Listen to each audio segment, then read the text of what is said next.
নমস্কার, ইতিহাসের খোঁজে আপনাদের স্বাগত। আজ দাঁড়িয়ে আছি পুনের শানিওয়ারওয়ারায়। শানিওয়ারওয়ারা কিন্তু অ্যাকচুয়ালি ইন্ডিয়ার ক্যাপিটাল এক সময়কার। আশ্চর্য হলেন তাই তো? একটা সময় যখন খাতায় কলমের ইন্ডিয়ার ক্যাপিটাল ছিল দিল্লি, এবং তারপর যখন ইস্ট ইন্ডিয়া কোম্পানি আসার পর ক্যালকাটা হয়ে উঠল তাদের ক্যাপিটাল। খাতায় কলমে এই দুটি জায়গা ক্যাপিটাল হলেও 1800 শতকের প্রথম দিক থেকে শুরু করে 1900 শতকের প্রথম অ্যাটলিস্ট 10 বছর অবধি প্রায় 100 বছর ভারতবর্ষের ডিফ্যাক্টো ক্যাপিটাল ছিল পুনে। এই শানিওয়ারওয়ারায় থেকেই সেই সময় ভারতের পলিসিস গভর্ন হতো। মারাঠা পেশওয়াদের শক্তি সেই সময় চরমে। ভারতবর্ষের সমস্ত শক্তি সেই সময় পেশওয়াদের কাছে করেছে তাদের মাথা নত। দাঁড়িয়ে আছি শানিওয়ারওয়ারার ভিতরে। এক সময়কার দুর্দণ্ড প্রতাপ মারাঠা পেশওয়াদের সিট অফ পাওয়ার ছিল এই শানিওয়ারওয়ারা। এখান থেকে ডিফাইন্ড হতো ইন্ডিয়ান সাবকন্টিনেন্টের সমস্ত পলিসি এবং অ্যাডমিনিস্ট্রেশন।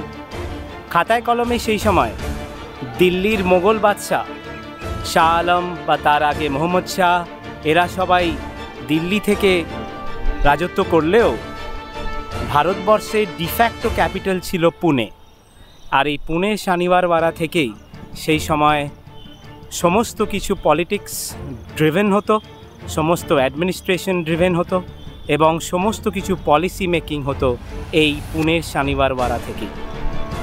মারাঠা পেশওয়া বাজিরাওয়ের আমলে 1730 খ্রিস্টাব্দে প্রথম কমিশন হয় এই শানিওয়ারওয়ারা।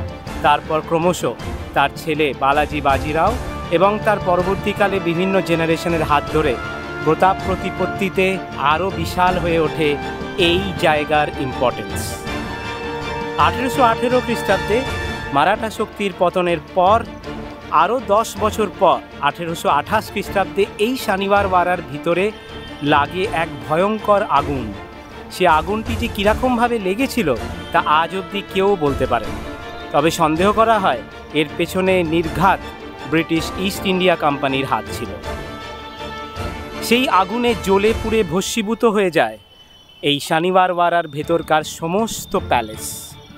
মারাঠা আর্কিটেকচারের একটি প্রধান ক্যারেক্টারিস্টিক হলো কাঠের তৈরি প্যালেস ভবন।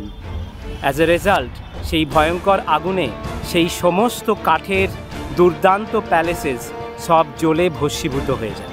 শুধু রয়ে যায় এই ভেতরকার কিছু সব খান্ডার, সব ভিত্তিপ্রস্তরগুলো এবং এই বাইরের ম্যাসিভ ব্যাস্টন আর গেটস, যেটা এখনও ভারতবাসীকে মনে করায় 1800 শতকের মারাঠা শক্তির চরম প্রতিপত্তি।